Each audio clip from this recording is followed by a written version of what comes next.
Hey guys, and welcome to a showdown featuring the legendary warriors, Stormrunner of the DBD clan, up against General Arthur Curry, as the two forces of evil, the Dark Elves and Warriors of Chaos, meet on the Dragon Isles for a showdown to see who is the edgiest and who is the most badass. And the reason I wanted to showcase this game here today was to show the unlimited power of the Shades. Now, I'm a big fan of Shades all round. I think they're a very pesky unit, and they seem to have fallen out of favour a little bit in the Dark Elf mind, maybe more for favour of fast-moving units such as the Dark Riders, but we'll have to see how they perform today.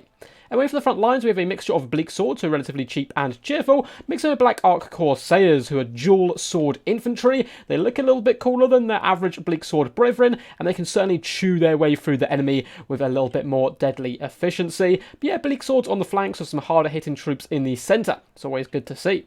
In the secondary line, we do have those triple Shades. Now, the reason I like Shades is because they're also relatively decent melee combatants. So even if the enemy does get to shut them down, they can fight back a little bit and counter-punch. They also have that lovely anti-infantry and a mixture of great swords allowing for a bit extra AP, and dual weapons combo for a bit more anti-infantry is a real nice little bit of a niche for them. They also have a pretty decent AP from long range, and of course they have stalks. Your opponent can't instantly snipe them out. Over on the right hand side, you do have more traditional Dark Riders repeater crossbows, an absolute staple in the majority of Dark Elf builds, very fast AP missiles, and in the back lines to help protect this pretty significant investment in range, we do have two units of Cold War Knights looking to counterpunch the enemy.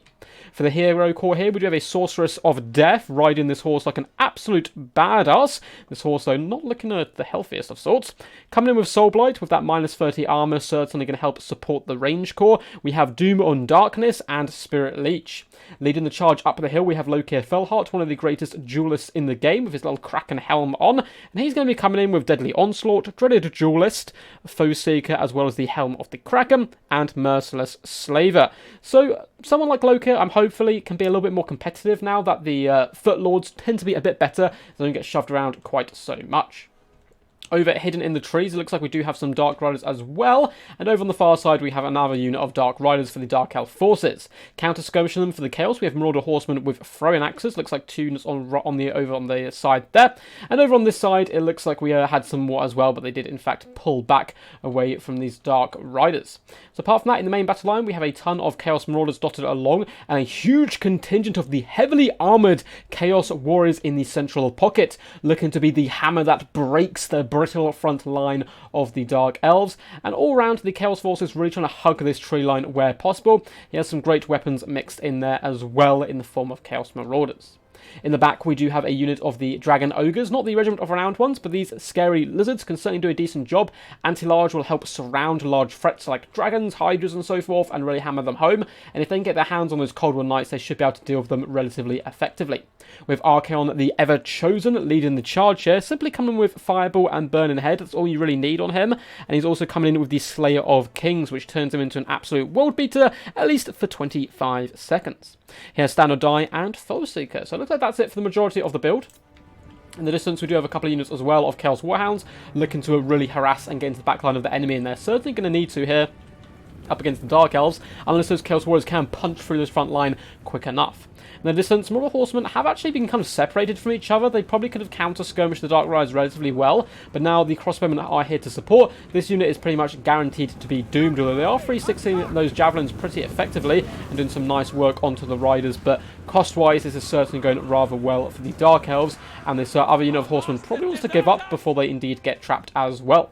Now in the front line, the Chaos wanting to stick to the tree line as much as possible, this heavily infantry-style build, is going to force them to kind of whip around it and start fighting uphill, and now the Shades have revealed themselves, and they're focused firing down some Chaos Marauders at the moment, and more Chaos are starting to swarm all the way through this back line. A big, fat, scary Burning Head is coming down, doing massive damage to those Shades with great swords, bringing them down to about half health. The other units managing to dodge just about out the way, although some unlucky Bleak Swords also going to be getting a bit of a cinch.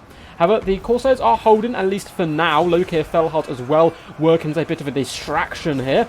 and the Chaos are committing quite a lot of forces to hunting him down. Chaos Marauders as well, and these Chaos Warriors need to start pushing in a bit more aggressively, as they are currently getting pinned in, and it looks like the Cold One Knights are being thrown into a desperate gambit to hold back the enemy as long as possible. And we can see the Shades now have a beautiful field of fire onto the enemy, raining bolt after bolt into the enemy lines, doing some absolutely huge damage, trying to focus down at those Chaos Marauders.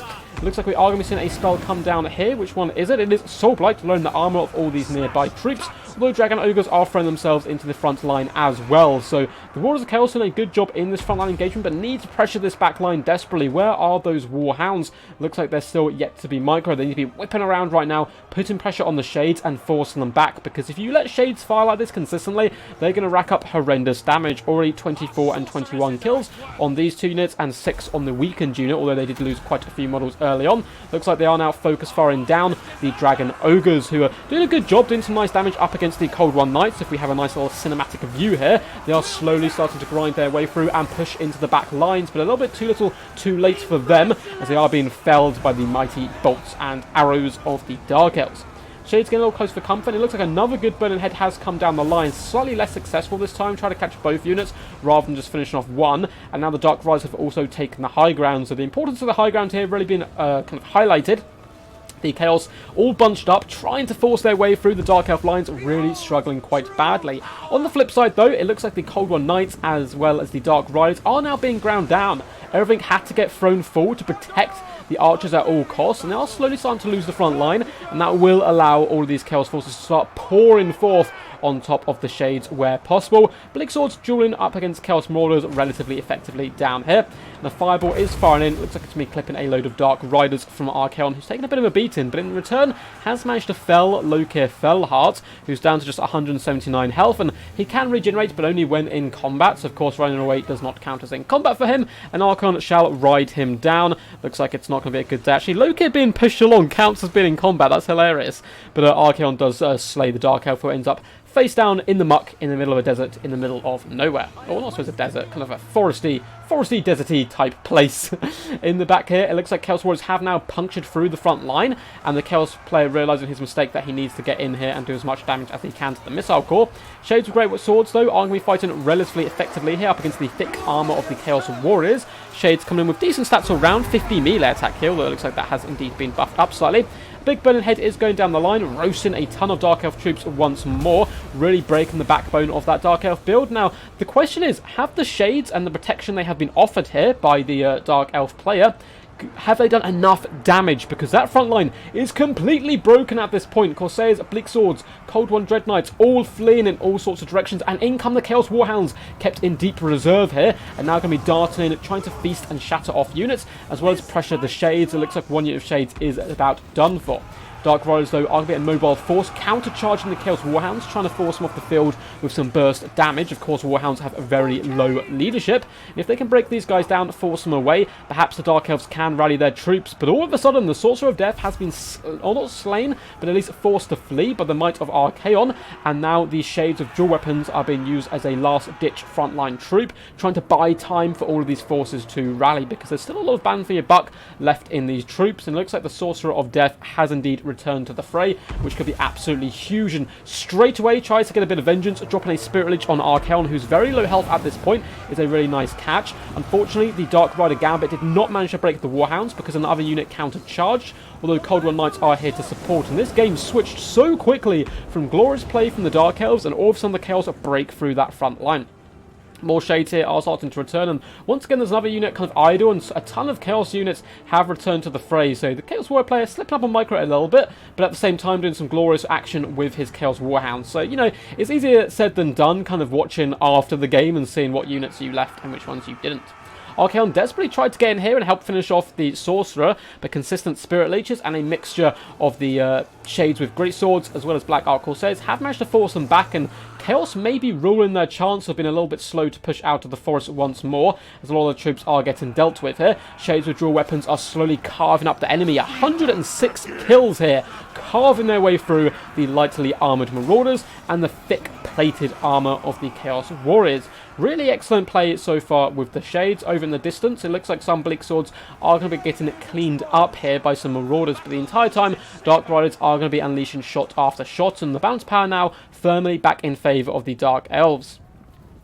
Archaon does go down there to some bolts once again from those Shades, who are really carrying this Dark Elf battle to a victory, it would seem. And Archaon as well has joined Loki face down in the middle of nowhere.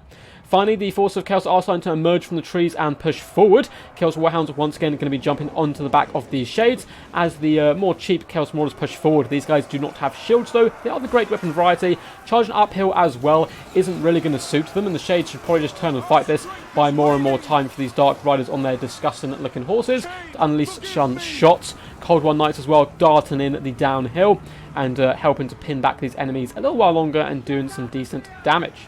The dual weapon Shades, up to 150 kills, are now going to have to take on some Dragon Ogres, which are obviously a little bit more scary of a foe than some pesky Marauders, but it looks like more bolts are starting to be rained down from the high ground here, and with that they are indeed going to shatter, and I just simply cannot see the Chaos having any way back into this. There's just too much ammunition left on the Dark Riders and nothing to catch them. It's likewise with the Shades, and of course the Shaman Sorcerer of Death can be a bit pesky here, and it looks like the backbone of the Chaos forces are starting to break here, as every time they do rally to the cause, they're coming in drips and drabs, and the Chaos Warrior is going to get countercharged by Black Ops Corsairs as arrows do feast upon them. And these dual weapon Shades, I was going to try and big up the great swords for the most part. I was like, oh, great sword Shades, think they're quite good, but no, the dual weapons showing their worth, carving their way through the enemy, proving once and through who is the baddest and the best in the Warhammer world. I'm sure Grimgor won't be too happy with me trademarking his catchphrase there. In comes the Sorcerers of Death for combat to help inspire the troops, keep them fighting as the Chaos Marauders do fight alone here. No leadership going to be backing those guys up. And Shades now pushing up the hill to get a nice little surround is going to break the last kind of bastion of strength for the Chaos forces. A few units are going to be just dripping and drapping back in, but every time they do re-engage, they're simply going to be broken by bowfire. So let's fast forward here to a pretty awesome Pyrrhic victory from the Dark Elves. Now, a little bit of mistakes on both sides, but still a very well fought game. Massive shout out to Stormrunner, always sends me a ton of good replays, and sent this one in via my Discord. And well played as well to General Arthur, a really good fun fight. So a few little micro mishaps on the Chaos side in particular, not really taking advantage of the big gains they managed to make by hammering through that Dark Elf front line. The Dark Riders and Cold Ones were forced into the frontline engagement because there was so much infantry to try and contain, which was, it was almost a good counter to the Dark Elf build in a way. It had the potential to wrap around, force in, and shut down those Shades, but of course he couldn't see them until it was too late, and he had committed his forces to the low ground, trying to hide in the trees and then push forward in one big slamming attack. I'm sure he knew something was up to no good with so much kind of value on the Dark Elf force being hidden, but wasn't really able to push through quick enough. Now, the Chaos Warhounds did get onto the back line, shut down the Dark Riders, and they broke the backbone of the Dark Elf force as they killed Loki, drove off the Sorcerer, but didn't push the advantage. And it really shows the importance of rallying troops who have come back to the fray, microing them again and getting them back into the engagement, because if he had done that with all his troops hidden in the trees, if they continued a relentless pressure, I think the Chaos probably would have won this one. But despite that, still an awesome game all round, and it's far easier to say in hindsight anyway. So, pretty cool stuff. Loki Felharp, again, not the craziest value, but he was there to tank and hold the line, and he did that rather effectively. Of course, came up against Archaon, the Everchosen, one of the best assassins in the game, who got over 3,000 damage value. Really impressive display by him, and some good burning heads. But the real reason I want to show this replay, of course, was the power of the Shades. If we have a look along here, all of them getting pretty crazy damage value, and that was partly because they were allowed to fire for so long, but also their utility in combat, particularly the dual wielding Shades here. 166 kills is very impressive, over 15,000 damage dealt, and they were able to be used as well as like a makeshift front line when the rest of the Dark Elves did flee, allowing the Dark Riders to consistently fire in once more.